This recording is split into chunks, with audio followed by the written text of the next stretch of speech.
داسې سړو باندې لعنت ویلې شوی دی کوم چې مشابهت هغه د ښځو سره اختیاري. دارنګې په داسې ښځو باندې لعنت ویلې شوی دی کوم چې مشابهت د سړیو اختیاري، یعنی کوم سړي چې هغوی د ښځو په شانتې ځان جوړوي، د ښځو په شانتې په ځان جوړولو کې ورته ځان ښه ښکاري. دارنګې هغه ښځې کومې چې ځان د سړو په شانتې جوړي او د سړو په شان په ځان جوړولو کې ورته ځان ښه ښکاري، په دې ټولو باندې هغه لعنت ویلې شوی دی. دا ټول هغه کول حرام دي. اوس دا مشابهت دا په ډیرو طریقو سره دی. مشابهت په لباس کې چې ښځې د سړو په شانتې لباس وکړي، سړي د ښځو په شانتې لباس وکړي. په ناسته پاسته کې دارنګې مشابهت په چال چلن کې، دارنګې مشابهت په خبرو کې، په دې ټولو صورتونو کې چې مشابهت سړی د ښځې سره وکړي یا ښځې د سړي سره وکړي، په دې ټولو باندې لعنت ویلې شوی دی. دا ټول هغه حرام دي. دارنګې کالي اچول، نو څرنګه چې کالي هغه د ښځو دپاره دي، ښځو زینت دي، ښځې به کالي استعمالي.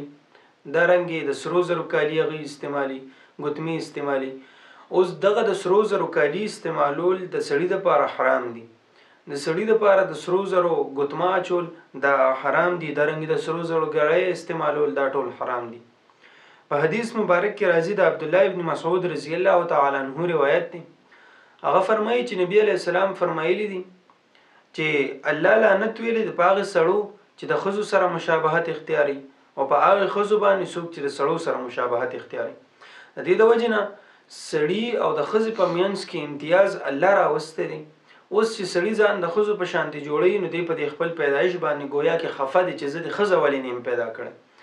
دارنګې چې ښځه هغه د سړي سره مشابهت اختیاري، نو دا په دې خپل پیدایش باندې خفه ده، گویا کې دا خبره کوي چې یاره تا زه سړی ولې نیم پیدا کړی.